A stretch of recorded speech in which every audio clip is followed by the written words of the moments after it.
Next up, I want to tell you about our friends at GainsWave. I have to touch on a subject that gets kind of negative press, which is erectile dysfunction. It's just a basic biology.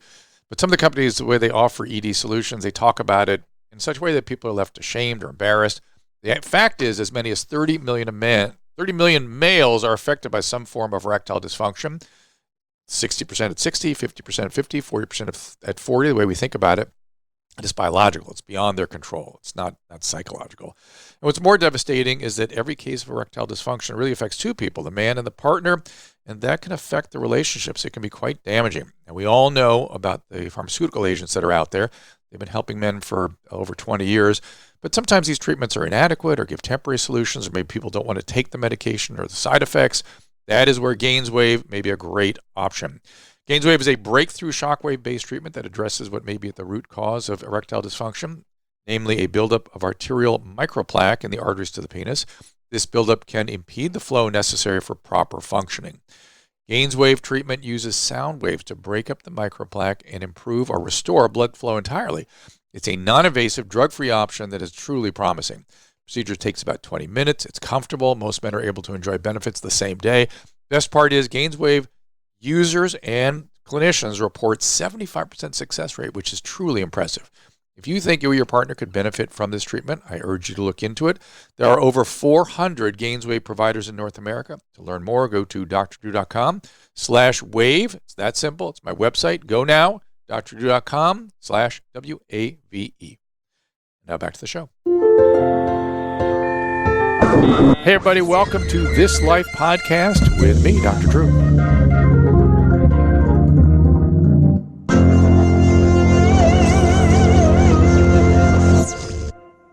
And This Life hashtag You Live is a live broadcast today. Mike Carano in studio with us. Mike, welcome. That could be nerve-wracking. It could be if we wanted it to be, but we're not going to let it, right?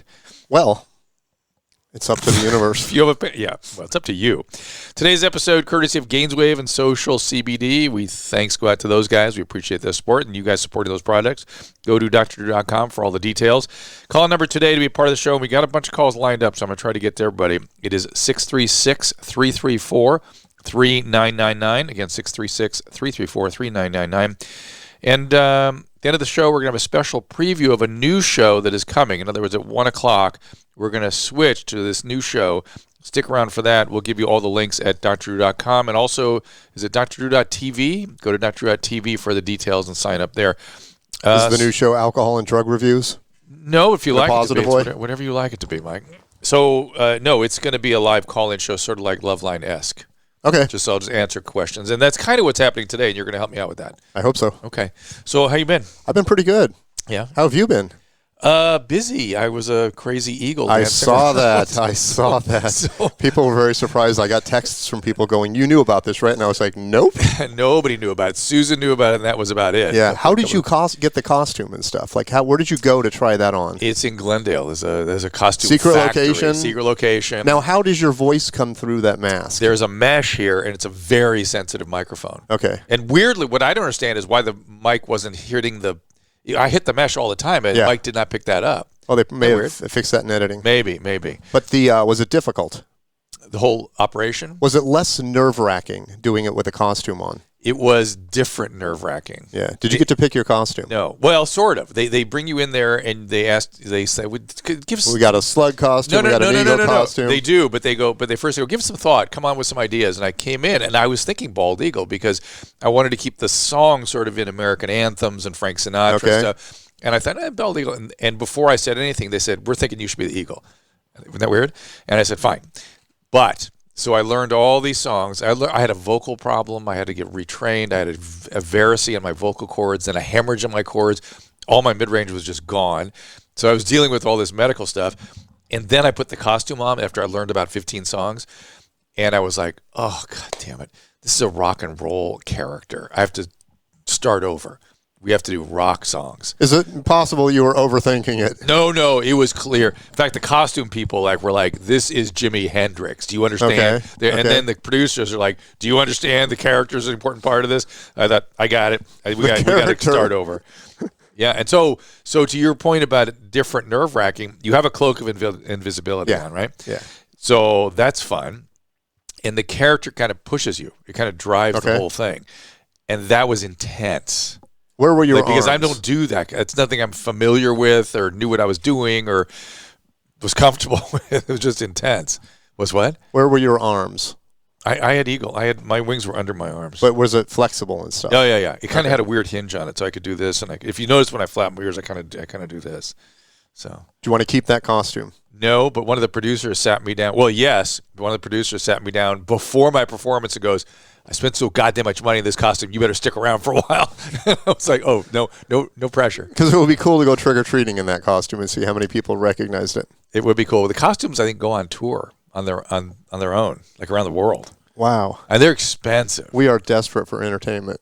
Well, when Corolla first saw me, he just goes, okay, that's not an American format, right? Some Asian country developed it. They look it up, South Korea. Really? Yes. Wow. Wow. Funny. So what's up with you? You want to talk about the film or anything? No. I want to get right into questions. Well, first, we got our friend Kat Timpf on the line. All right. Let's get Kat up. Kat, of course, you know her on Fox News. And also Tyrus and Timpf, the podcast, and also sincerely, Kat. Kat, are you there? Uh-oh. You have to call her? Oh, no, we're fine. Let me just text her really quick. Oh, my God, you guys are too much. Why don't I take a call? Because Mike. What we'd really like you to talk about is your time at the White House. Oh, so I went to the White House. I saw. Yeah, that was weird. So I've been pretty upset about the homeless thing, right? Yeah. And I know understatement of the year. Yeah, I know what can be done about it, and it makes me crazy that it's not getting done. So somebody set me up at the White House to go talk to the Domestic Policy Committee, which was like crazy intense, like sitting right next to the Oval Office talking to the people that are directly under the president. It's a weird experience. And they're listening. They're really smart people, and they are listening. So I think something will happen. I think it is. But it's going to take a little time because not only... What do you want them to do? I want them to change the Lanterman-Petrus Act and expand gravely disabled. I want them to do a FEMA-style emergency. It's an emergency. Okay. FEMA-style triage. Specifically for certain cities or for everywhere? Oh, it's all over Southern California. For sure, I'm worried about Los Angeles and generally, but Seattle, Oregon. I mean, this should be just done. And they should just go city by city. And then the problem is once they're triaged, then what? And so this is the part I'm kind of working on now. There needs to be psychiatric beds in residential facilities. Triage means they drive up in a white van. Triage means come with us, meet with this doctor, let's get a diagnosis and figure out what you need. Okay. That's triage. It's assessment and referral. And now, we discussed this before, but that's probably going to be done with force.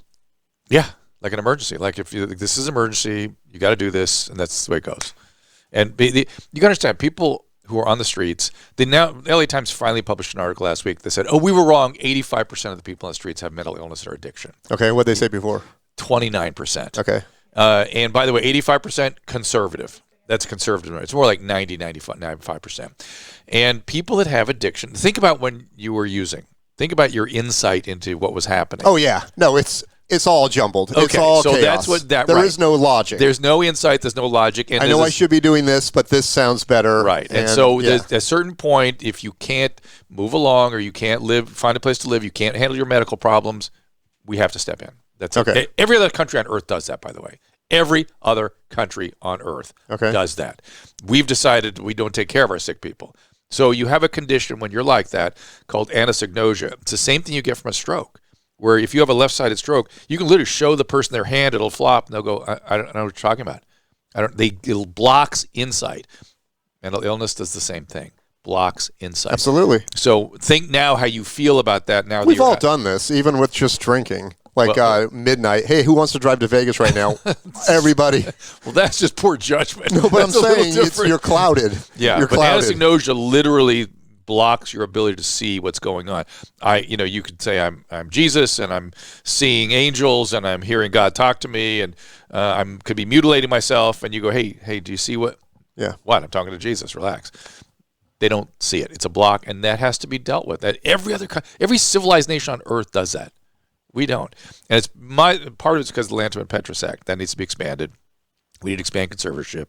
We need to focus on mental health. And it is the great argument I have with people on homeless. I had an argument with the mayor of Pasadena. He goes, we have 800 homeless people here, and what they need is a place to stay and wraparound services.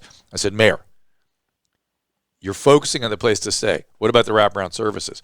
Well, they just need a place to stay. So, no, and wraparound services. Do you know where you provide wraparound services? You know where that whole concept came from? Psychiatric hospitals. Okay. So needing wraparound services defines you as a mental health patient. Defines it. If you have your appendix out, you're not getting wraparound services. Wraparound services means psychologist, chemical dependency counselor, social worker, vocational rehab, physician, psychiatrist. That's wraparound services. That's brain Is disorders. the cost of this just going to be insignificant compared to other stuff we spend money on? Yes. Okay. They have the money for it, no problem. So, Kat, do we have Kat yet? Is Kat there?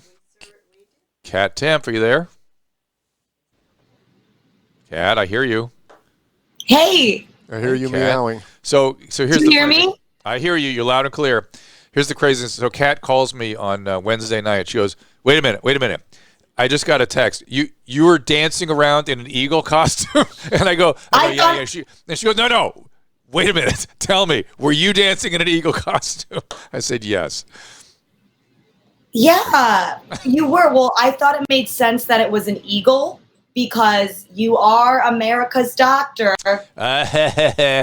So funny. How are you? Look at you. You're on video behind us. It's fantastic. How did the eagle become America's bird? Oh, hang on to that. I don't know, but I also thought it was not fair that you didn't get through. Not just not the singing and the dancing, but the pants. The fact that you time traveled all the way back to 1975 to get those bell bottoms. I know. Time travel's not getting you through. Yeah, time travel isn't getting enough credit. And he hates the 70s. Yeah, and I hate the 70s. That's right.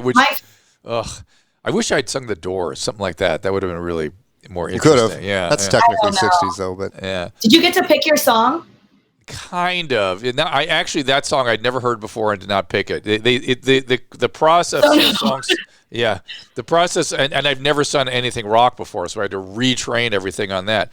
But the song selection thing was weird. It was a sort of mystical process. It was not straightforward. So when you were doing this, was that your move or was that a move? Was that a move that they gave you? They have a choreographer that gives all the moves.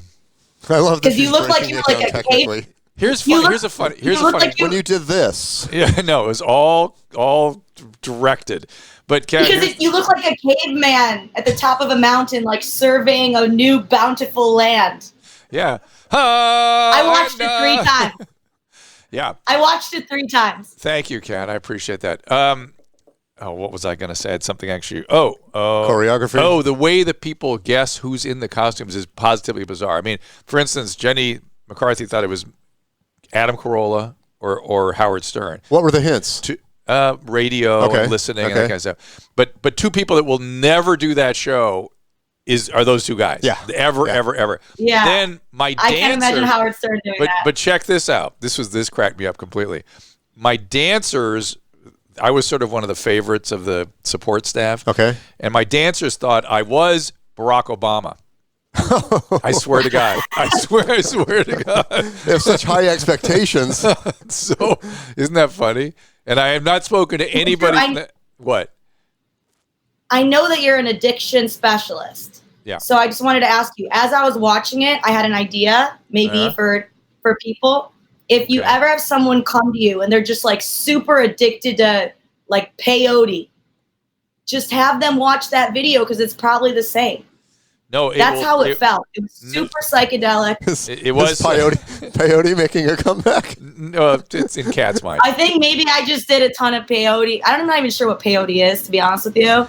Something you did in college. Thought, no, what is it? I actually don't know. It's a sort of a cactus derivative. It's got some hallucinogen in it. But here's the deal. But it's psychedelic, right? If you were on peyote and then saw that footage, it would blow your mind so severely you'd never do peyote again. That's the point. So that's how you get people off peyote. I get you, Kat. So tell me a little bit what's coming up on Sincerely Kat and Tyrus and Timpf. Well, the new episode that's out right now of Sincerely Kat, we have Sam Roberts from Jim and Sam, and he's an old buddy of mine, and it's a really great episode. And we have a funny sketch too, where I help people read between the lines and see what the thing that someone's saying to them, like what the other person really means. Oh my God, I love Next that. week, we have Gianno Caldwell, my colleague at Fox News. Hey, what's up with Tyrus and the? Timpf are just rocking and rolling. What's up with the What's Shepard up with Smith? what? What do you know about the Shepard I Smith? have I know exactly what everyone else does. I look at Nothing. what's being printed about it, and I know him because I remember when I left HLN, they got that story completely wrong. So I know whatever I'm reading, it's completely wrong. It has nothing to do with whatever happened. Right. I know. When I got fired from Ruby Tuesday, same thing. What was your job? Were you a hostess or were you a waitress? I was a waitress. Is there any job you? And I wasn't a good one. She was a newscaster here in Los Angeles in the helicopter during traffic. Okay. And everything Kat has done up to the present moment, she is fired from because she wasn't a good one. I was fired from that. Whatever it was, she wasn't a good one. Wasn't a good one. I was really good. Like they said, my voice was really good, but I kept giving wrong directions. Like I would be sending people into traffic. You were too ugly for the news. Yeah. Yeah, right. No, that's why I have these glasses. Nobody looks ugly in these glasses. I'm being very facetious. So I'm just saying nobody looks ugly in these glasses. They're magic glasses. So we have a call. Is that for Kat, a call coming up? No, we have an email that you're going to read, number one. Okay. All right. I didn't know that like really beautiful people could get fired. I thought that was not a thing that happened. Kat, you found a new very beautiful person. You've got a new fan of my Carano. How about that? It's true. So here's a question. All right. The reason I'm writing to you, I'm a reporter at a small CBS affiliate in Twin Falls, Idaho. I hear all the time about the vaping crisis and how vaping needs to stop. I've heard you say repeatedly that vaping is not the issue, and nicotine is not the issue, at least when it comes to adults. I'm writing to ask if there's any way I could get either an official statement from you for a 5-minute Skype interview or convenience, blah, blah, blah. Many people here are going back to tobacco products because of the scare on vaping. And to me, that's the worst news of all. Tobacco kills people, not nicotine. Period. End. Now, this young lady is an avid vapor. There she is right now. Okay. So what is your thought, Kat, on the whole vaping thing? Well, I've done a lot of research on it. And the problem is the bootleg THC vapes, not the Juul, not the nicotine vapes. I spoke with a harm reduction researcher who is a doctor in pharmacology with a background in neuroscience as well. Yep. And she said she would be a single case of an illness or a death was due to nicotine because the problematic substances, such as the vitamin E acetate that are found in the oil, are for oil only, which you don't need for nicotine to heat it up. So the chemical properties, there would just never be a need for it. And it's just crazy that basically this is all black market stuff. So prohibition is the problem and government's trying to solve it. They're like, great idea, more prohibition. Yeah. And so now I have to traffic my mango vapes from New Jersey. So did you quit smoking and start vaping? Yeah. Mm-hmm. I don't smoke at all anymore. So tobacco kills people, period.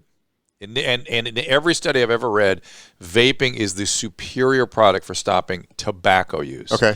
And as you know, if somebody gets addicted to nicotine, like gum or patches or anything, we just leave them on the nicotine. It's no problem. Yeah. And if you start using tobacco products in your early teen years, it's very unlikely you're ever going to get off nicotine, which is why, by the way, we're worried about people vaping in their teen years. We don't want that. But as adults, if it's children, don't do it. Right. If it's between cigarettes, tobacco, and vaping, you should be vaping. Now, having said that, it's a little more complicated. Now, what Kat just said was absolutely accurate, from my opinion. The government has actually done a really good job looking into this. They've done an exhaustive literature research. It's out there. I've got it on my phone somewhere. I forget the exact website, but they've got a really good website. Do you think it was prompted by the tobacco industry? The tobacco industry owns most of the vaping products. I didn't know that. So, and they own most of and they're getting into the cannabis thing big. So don't, whatever. Don't try to think about big business here yet because it's all the same people. But they're going to take over. Big tobacco will be big cannabis. Don't you worry about that. I'm sure. But here's the deal. In this exhaustive literature research, there was only very few conclusions. I mean, it was a really well done series it was sort of a meta-analysis of everything that is out there. A, if you're adolescent, you shouldn't be using it. B, if you're asthmatic, you shouldn't be using it. C, there were 2 observed problems that remain to be resolved. In fact, there was a study just came out today on rats. Did you see that, Kat? The study on rats? No. I've got it on my phone. I'm assuming they're not good. They were not good. It seemed actually I just did my own study. My conclusion, not good. Yeah, it seemed actually too not good that I actually don't believe the study. 40 mice exposed to e-cigarettes essentially for a year, 22% developed lung cancer and some bladder lesions. 20 mice exposed to e-cigarettes without nicotine didn't get anything, as though the nicotine is the inciting influence in the cancer. I've never, ever, anybody's ever said that. So this study is sort of suspect to me. Nicotine's also my best friend, so sorry. You wouldn't take a bladder stone for your best friend. Yeah. Okay, but I will tell you bladder stone can't tear apart love. The 2, I haven't finished my C point yet, which is there were 2 observations in the studies that the government reviewed that showed inflammatory lesions in the lung in people using a lot of vape, not the nicotine, just vape per se of all types. And that was concerning for things like emphysema, though we don't know that it necessarily leads to that. And there were some DNA changes in some of the cells of lungs in a petri dish where they were literally blowing vape onto the cells. That makes you think, oh, could this be a problem or not? Maybe your body would repair it quite easily. Wouldn't that contaminate it, though, if you were blowing vape onto it? There's all kinds of problems with the kinds of studies. Yeah, maybe these people just had gross breath. Would you quit vaping if you could? Would I quit? Yeah, probably, but I probably will quit it. You know, like I don't think I'm going to do this forever. I don't smoke cigarettes anymore, which is good. I did for a while, and I was able to stop doing that. So I'm actually vaping less now than I was before. I used to breathe more Juul than air, and now I'm breathing a lot more air. Yeah, like I'm doing it right now. I noticed that vape thing was hanging out of your mouth all the time when you first started stalking me. Yeah. Well, I'm glad you know that it's continuing. So. So we have a caller now. This is John from Florida. I met John on the Corolla Cruise. We were on the Corolla Cruise last weekend. And John is a vape advocate. John, are you there? Yes, I am. Hey, John. We never get to talk on the ship, but we'll talk here. So wait, how long were you on that ship? 3 or 4 days. You never found time to talk to John? They had me busy. They were running around. And there was a lot of people, right, John, wanting to talk. I get it, John. I was looking out for you, too, the entire time. Thank you, buddy. So here we are. So you heard what I just said. Do you have anything to add or to push back on anything we've all said? Well, I only heard what you said. I didn't hear what Kat had said. Okay. It's an interesting point for our production team. But she was just really talking about her own personal experience and that she had talked to essentially a toxicologist. Harm reduction specialist. A harm reduction specialist, toxicologist who was pharmacologist. saying that it's not bottom line, it's not a big deal. Yeah, and I agree as well. I was a 2.5 pack a day smoker for about 20 years, and the only way that I could stay stopped was by switching over to electronic nicotine delivery systems. And I don't need a doctor to tell me whether it's good for me or bad for me compared to smoking, because I know how I felt back on August 3rd, 2013, compared to how I feel now being a vapor. The other thing about vaping I've noticed is that people seem, for whatever reason, more able to taper down than they can with cigarettes. Have you noticed that as well? Yes, yeah, and we I also own a retail store, and that's there's 2 different sides to the industry. There is the open system, which I participate in that side of the industry, and the closed systems, which are like the pre-filled pods. And so with the open side of the industry, we actually have a step-down program. So somebody can start with, a 36 milligram, go down to a 25, then down to a 12, and slowly but surely get themselves off of nicotine altogether. Can you send this to Kat Timpf? Yeah, I need it. I've never spoken with her. Well, no, I'm asking for a friend. And he's But not isn't a about big part to of this the start. habit? Oh, Well, is it something about the behavior? You Yeah, mean? like- clearly, right? Because why wasn't the gum or the lozenge just as effective? Yeah. I think some of it is too the pharmacology of inhaling it through your lungs and the speed with which it gets to your brain.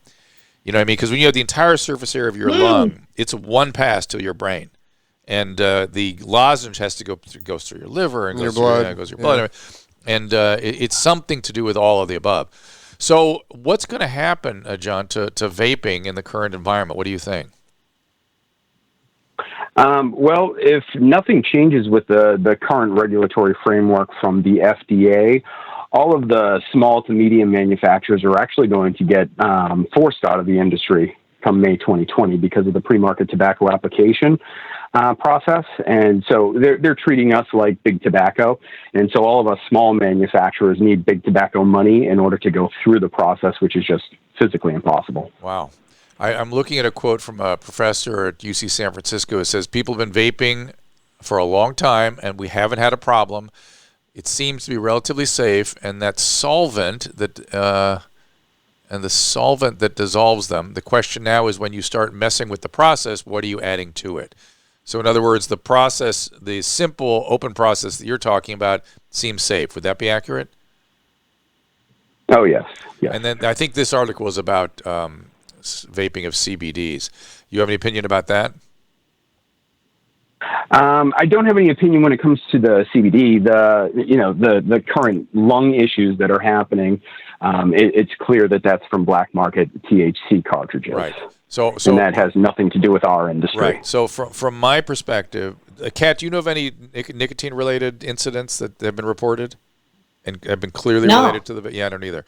So No. I would absolutely stop THC vaping just until we figure out what's going on. Just because it's not regulated? Because the cases have all been with THC, Okay. even though they were Okay. black market THC. Let's just let that work out before just to be responsible. I would throw CBD in the same category, just because again they're mixing oils and things in terms of how they produce these products, and then nicotine does not seem to be an issue. Now it again, as before you came on, John, I was saying the government has this great review out there that shows some inflammatory stuff and some DNA changes and things we have to really pay attention to, but certainly nowhere near the damaging effects of cigarettes. Yes, and that's what people really have to realize when it comes to the vaping industry is we are harm reduction. We are not harm elimination. Right. So there's always going to be risk involved with putting anything into your lungs other than clean, fresh mountain air. Right. And so it does not come risk-free. It is for smokers to make the switch, still be able to get satisfactory levels of nicotine and just not have the tar, which is what kills people. Kat, sound about right?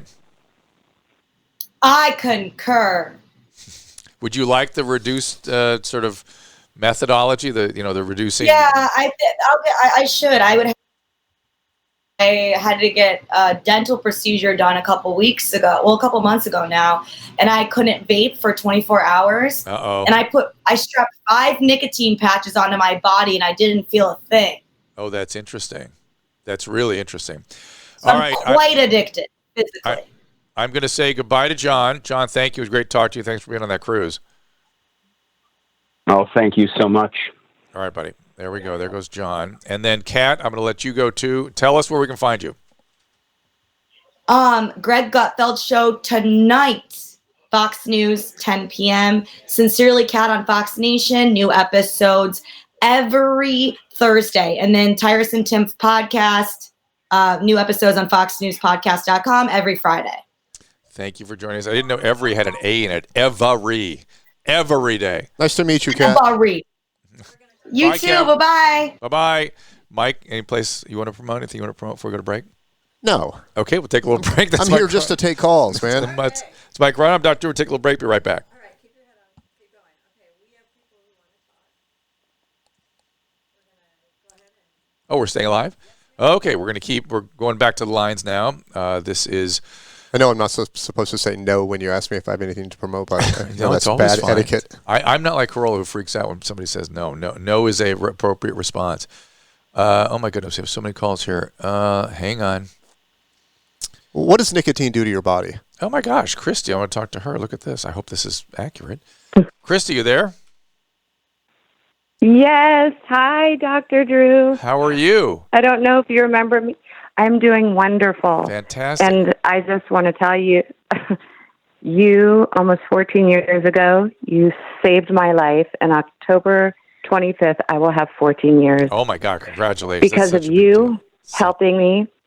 It wasn't just me. Is that whole, you saved my life. that whole great team we had, Christy? It wasn't just me, right? Yes.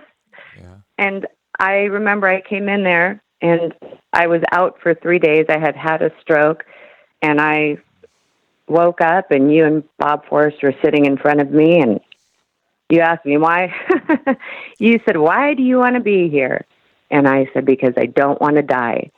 And I had seizure patches on me and there was medications and I had gone through 8 different rehabs. Wow. And I said, "You know what? I don't want this. I just want to go to the groups and I want help." And you called me on so many different things. And I just want to let you know, because of you, my life is amazing.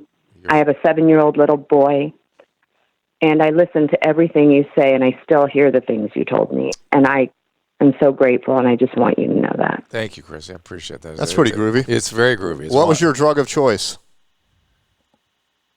Crack cocaine. Wow. That's a big one. Yeah, it's a tough And one. then and then right before I decided to shoot up, and then Dr. Drew said to me, you know, I had OD'd, and then he said to me, "I want to ask you an honest question." He said, "So did you do it again?" And I said, "I did." 3 hours later, and he said, "Great, because if you told me you didn't, you'd be a liar." Wow. And he also, when I was about to leave, he told me, "I'm worried, Christy, I'm worried an avalanche is coming. And if you don't really protect yourself and follow through these things, it's not going to happen." And I remember I thought, I'm going to prove him. I'm not going to fail. I'm going to follow through. And I always have done what he told me to do. What do you do now to keep your sanity? I'm sorry, what? What do you do to stay normal? Stay good. Well, I have my spiritual foundation. I have my meetings. I have a very good support system. I definitely have 1,000 wonderful women in my life, and I've got the tools. And I still, to this day, when things are hard, I really do the 12 and 12 book. I'm a very spiritual person. You know, I also always remember to never let secrets keep you sick. So if something's going on with me, right? That's a huge So one. I make sure to share it with, that I share it with people that love me. And that honesty because thing I know, is such a big one. It's more about being honest with yourself than with other people. It's just rigorous honesty, because you start going down that slope and pretty soon you don't even realize where the truth is. It's just embarrassing, though, when you're actually honest and you express your ego and your arrogance and your narcissism and stuff, and it's really difficult. It is difficult. You want people to think you're cool. Yes, you do. Christy, it's so nice of you to call. Thank you so much. Congratulations on everything. You did all the work. I'm just, as some of my patients that like to humble me just say, I just sort of turned you in the right direction, and you did all the work, and I'm so glad you did. Oh, my God. Yeah, nice story. Okay, we got lots of line 5, okay.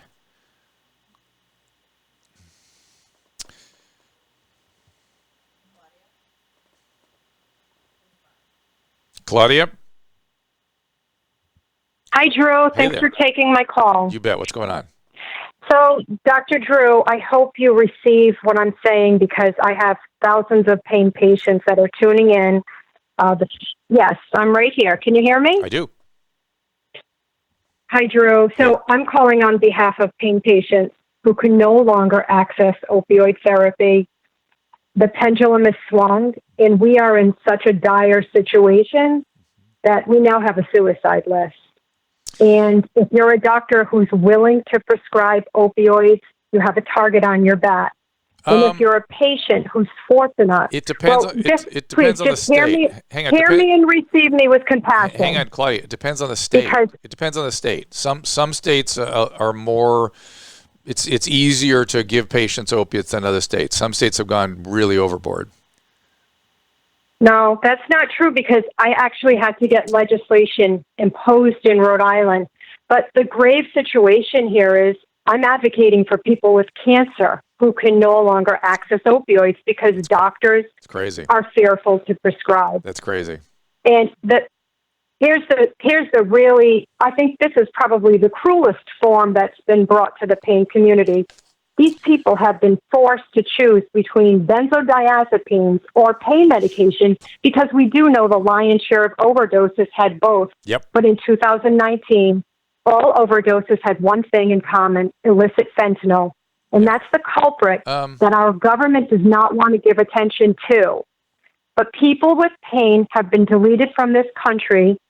And I think it's wonderful. People with addiction have been afforded empathy and compassion and wonderful medications like Suboxone. But in the interim, people with pain have been left homeless. Doctors have been sent to prison. The DEA, in conjunction with medical boards, are making billions off of this crisis. The DEA. I is didn't making ask to be billions? born with Crohn's disease. All right, so listen. And So when you live with Crohn's disease, this go is ahead. not a place for testimonials. I appreciate what you're saying. You could obviously say a lot more because it's a complicated topic. I appreciate it. Opioids are for cancer pain. That's what they're for. They are a terrible treatment for chronic pain. That's why doctors do not prescribe it. There is zero evidence. In fact, opioids make chronic pain worse. Now, if you have intermittent pain or you have cancer pain, you should receive opiates. And if you do not, find a doctor who will prescribe it. Most states have exemptions where you can do it. It's just a lot of work for the doctors, and doctors are scared now. And to your point, Claudia, the way we got into this mess was they put doctors in jail for not treating pain aggressively enough. That was in the 90s. There was a lot of that, and fine doctors. And, oh, my God, the stuff we had to go through if we didn't prescribe pain medication, even people in withdrawal. It was the craziest thing you've ever imagined. What is cancer pain? Pain from cancer. But I'm sorry to be so naive about this, but what can you describe it? Is it a? It's horrible. Is it a? It's horrible. Well, your entire cancer's body pain? Well, it depends where the cancer Is it a is. sharp pain? Cancer's eating your body, right? And it's like, from the inside. Because I just learned that pain was associated with cancer. I didn't realize that. I thought Depends it was on the cancer, but most, like a lot of them have bad. And opioids were developed. The specifically sort of for the that? heavy opioids, fentanyl was developed Okay. for that. Yeah, And then we just abused it because we realized it's fun. No, then a group of doctors came out and decided that pain should never exist. Okay.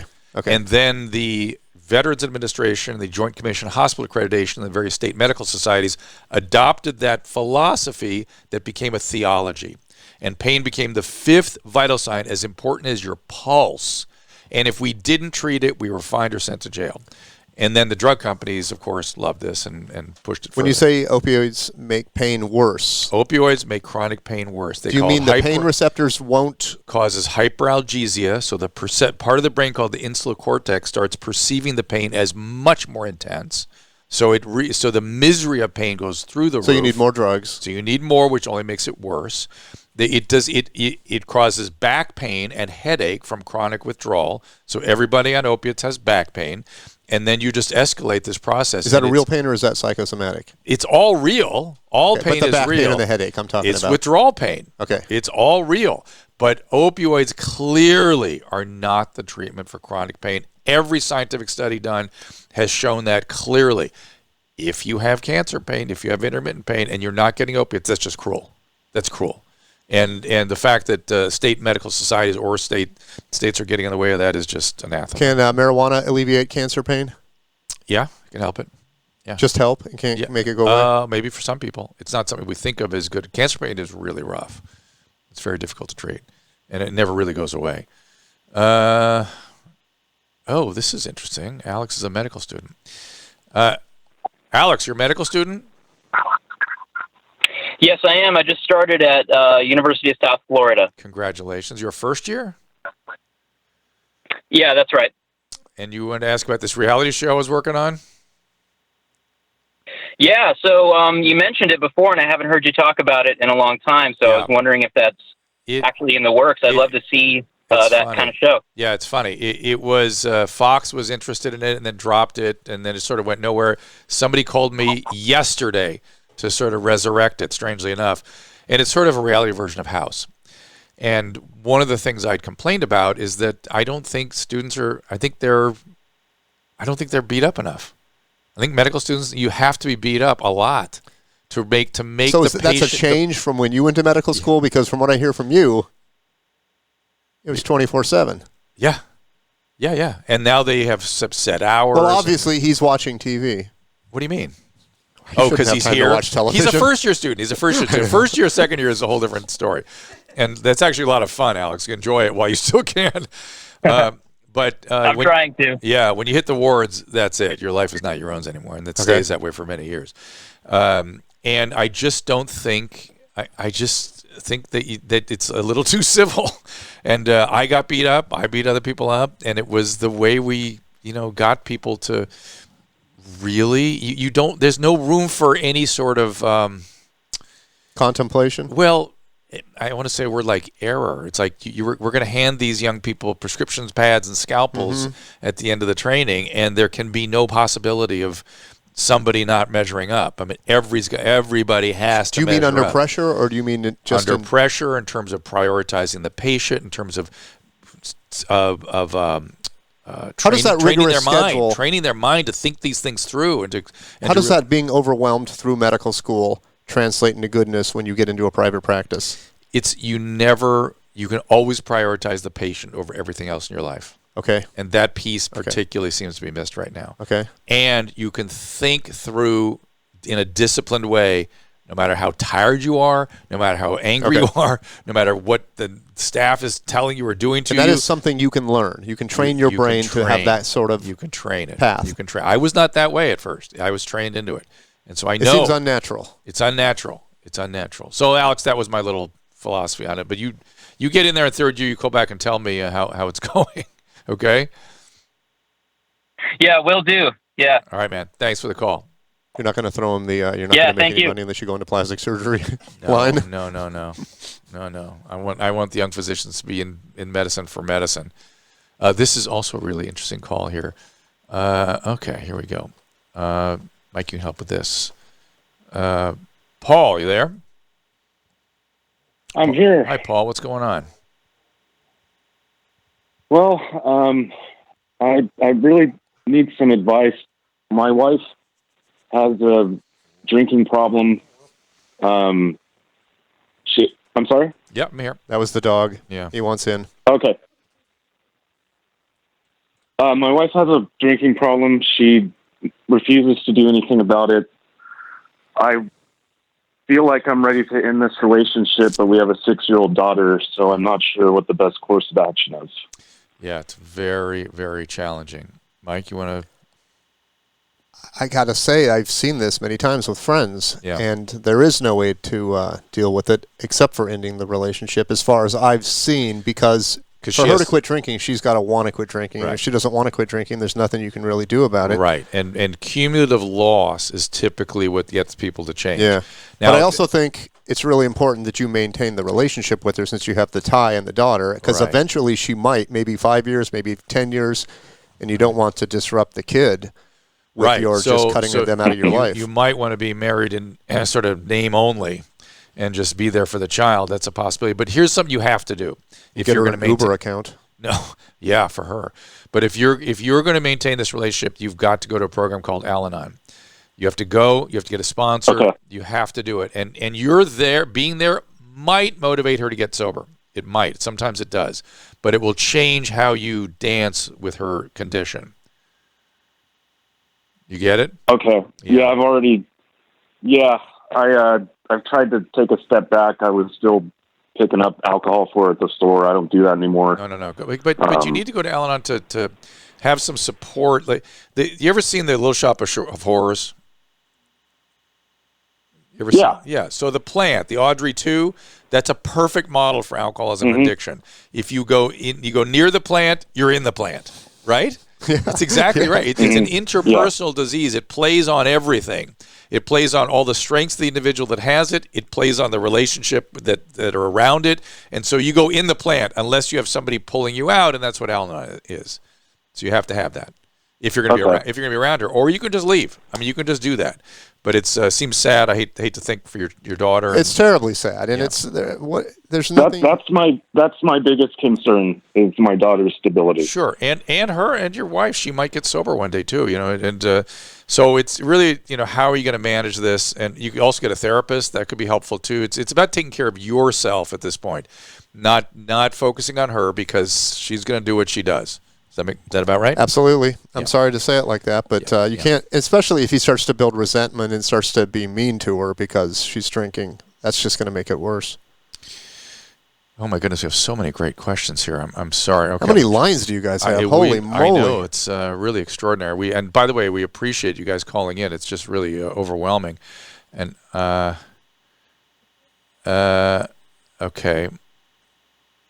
hold on a second. This is. Okay, Tamara, I'm not going to take your call because I don't want to get into big arguments again, but I will say, she says that opioid-induced hyperalgesia is very limited, addiction rates are low. That is false. It is clearly the case. Clearly the case. In fact, in pain medicine, they still won't even call addiction. They will say, well, 30% of our patients have difficulty managing their opiates, but they're not drug addicts.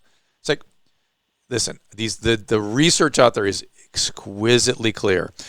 What there is, though, there's a group that gets dependency to opiates without being a drug addict. Can you imagine this? We've been overusing opiates so much that we make people look like drug addicts when we take them off the opiates. I don't understand that at all. When they come off the opiates, they're not interested in them anymore. Well, a drug addict can't stop. Keeps going back. For whatever reason, keeps going back. While a non-addict... I'm sorry, that's hilarious. What? That's just funny. That they have to keep going back? Well, all these people that are addicts and how difficult it is, and then you think there's another group of people that are doing it, and then they just stop, and that's the end of it. And you're like, what the hell is that? We didn't used to see that ever. That's unbelievable. But since the opioid crisis, now we see that. Isn't that something? Yeah. Yeah. So people have to be given a chance to get off the drugs before they need full treatment. Yeah. We don't even know if they fall into that category. Yeah. Well, I think it's pretty easy. You have a family history of alcoholism. Have you ever been addicted to anything? Which, by the way, 2 questions that pain management never ask their patients. Ever. Drives me out of my mind.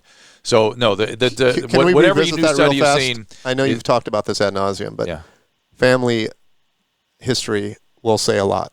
I just want to confirm a ton. I've never. So you think it's biological in genetic. part? It's 60%. 60% of it. 60% of addiction is accounted for on the basis of genetics alone. That's how we say it. Like everything in human behavior, it's genes and environment. How do you think that played out 1,000 years ago? What do you mean? In that lineage, like where did it come from? When they didn't have opiates and when they didn't have. Where'd the genes come from? No, but was it just alcohol? No. How about before alcohol? Yeah. So what did it? Just violence? Yes. Anger? Violence. So do you know what what the genes for alcoholism is? No. It's a survivor gene in extreme adversity. So think about alcoholics and addicts. I used to do this. Wait, I've never heard that. Well, that's let me incredible. explain this to you. So a survivor gene in extreme adversity. Okay, so here's the deal. So I used to do this experiment every week with my group of alcoholic addicts, and it never failed. So why'd you keep doing it then? To point it out to them. What kind of doctor are you? So what are we doing again? So you have this gene that's so destructive when people are exposed to these chemicals. Why has it stayed in the genome? Right? Why is it stuck around? Okay. Why didn't it get washed out? Well, first of all, let's look where in the globe it exists. To look at what is going on genetically, you want to look at isolated populations and see where you see the gene. Well, you see it in Scotland, North American Indians, certain part of Eastern Europe. These concentrated populations, what did they all have in common? Well, what we know from, stereotypically. Well, what they all had in common was multiple generations of military assaults, genocidal military assaults. Scotland being the best example. Holy moly. And so if you look at people with this gene now, they make great fighter pilots, great shortstops, great extreme athletes. Think about you. Which is why so many people in Alcoholics Anonymous have violent upbringings. And that part I'm not ready to say yet, except to say that you'll find them doing extreme things even still in their sobriety. Yeah. They'll like rock climbing and they're like hang gliding and all this stuff. They're at their best in extreme situations, such as if a bunch of Huns ran over the hill here. Well, I, the codependent, would run the other way, and evidently that would mean a spear in the back, while you guys with the gene would have your wits about you and be able to fight. and be a little more likely to survive. And you know where that was portrayed accurately? Was in Braveheart. Absolutely accurately. 10,000 people go into battle, only the alcoholics survive. Interesting? And I'm not saying using alcohol. That's funny you would say that, because that's been portrayed in so many films. There's the vicious guy that TCB Lightning that, takes care of business. Yeah. And he's always the guy chugging the grog at the end of the night, and he's always drunk. Yeah, later. When not during the whole thing, but later you see him start to relate to the alcohol. Isn't that something? Yeah. And so if you think... How come you said Scotland, not Ireland? Oh, you could do Ireland too. Okay. Because Scotland is really, that's sort of the same stuff. But you think of your peers. They're all bright. They're all smart. They're interesting people. They're extreme. Yeah, by and large, yeah. Yeah, it's a rich genetic population, which is why I started thinking about it back when they first started looking at some of the genes. Some of my peers started going, well, people are advocating maybe doing abortions on babies that have this gene. I thought, whoa, that's genetic engineering. And trying to bring the music business to a halt, buddy.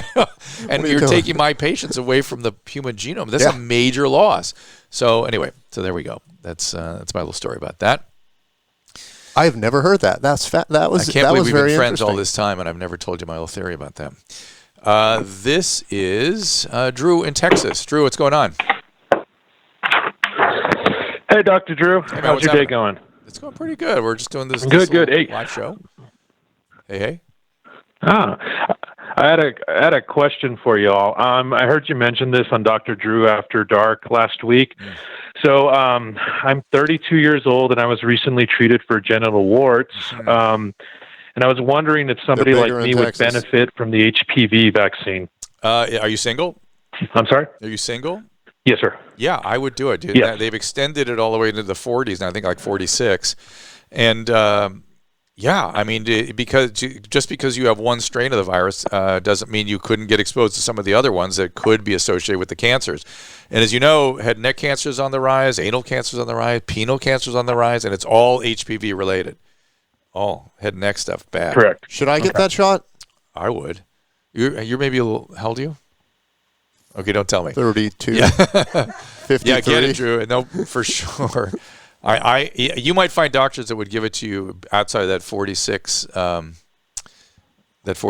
window, 46-year-old window. But how would I benefit from that? You won't get HPV. I'm looking at some producer Susan. I've got a bunch of calls in queue. Are those calls I can go to? Why are they in a separate? Oh, well, they have a. Drop the ones that you've already talked to. Okay. So that we can have more room. Okay. I'm not at the base. Okay. I'm doing it. Hold on. My goodness, we have such intense. Okay, this one. All right, Mike, I want you to help me with this. Michelle, what's up? Hi, Dr. Drew. Hi, Michelle. Okay, I'm going to try not to cry. Okay. I was in therapy with my 16-year-old daughter yesterday. We had been in therapy for a while. She's been suffering from anxiety, depression. We just had her recently tested. She was tested highly gifted, ADD, anxiety, depression. Yesterday, she picked National Coming Out Day, I guess, to tell us that she is trans. She's 16. Her regular therapist immediately gave us a list of other therapists that we could reach out to for transition therapy. This is all brand new to me. I don't even know if I'm using the right language. So it just seems, I talked to a girlfriend who's a pediatrician, and she said that she didn't feel like there was any reason to go to a transition therapist this soon because my daughter's already developed. They wouldn't be like stopping her breast from growing or anything like that. That's kind of what I was just thinking. I was like, what's wrong with the therapist she's seeing? I think the therapist did that just to be complete and to offer your daughter that kind of opportunity if that's what she wanted to do. But I think it's better if she stays with a therapist she's connected to for a while and then see what they want to do. This whole issue of pre-pubertal treatment of transition, non-binary kids, trans kids, it's extremely controversial. Extremely. Well, and my first thought, and I'm not a parent, is that I made some bad decisions when I was 16, and I think the longer you can wait and the more time you give it, You might change your mind, or you might know for sure. Right. You need to give her a chance to work with the therapist. Like, you don't go get a big chest tattoo when you're 15, because when you're 25, you might be like, it wasn't.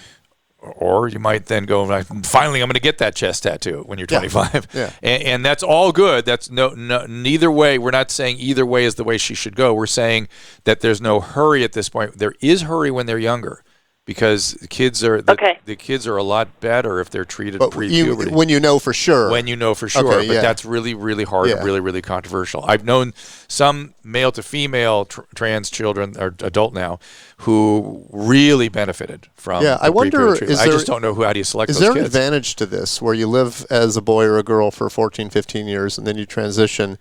Do you get to see both sides? Do you have more of an open mind? Do you have more experience? Well, we're going to keep taking phone calls after we wrap this life, and let us know if you're a trans individual. It's a really interesting question. But and Michelle, you should have some place you can go to, because parents get very stressed out about this stuff. They don't want to do they want to do what's right for their child, and this is sort of new territory for, frankly, everybody, and especially you. Yeah, well, it's new for me too, because my friend. You met her at the party. Mm-hmm. You met her before. I did. And that was a tough one. It was like, what are you doing? Yeah. You gonna do what? Yeah, and she seemed great. And then she did it. Yeah. I can't speak for them, for other people's. Right. But if you're a parent, you want children to make optimal choices. Yeah. And you want to but you as a doctor can legitimize that this is a real thing, right? Yeah. Like, you know how old-timey, rednecky people are kind of like this. Well, it's clearly something. It's always been something. It's clearly something that is manifesting more commonly now.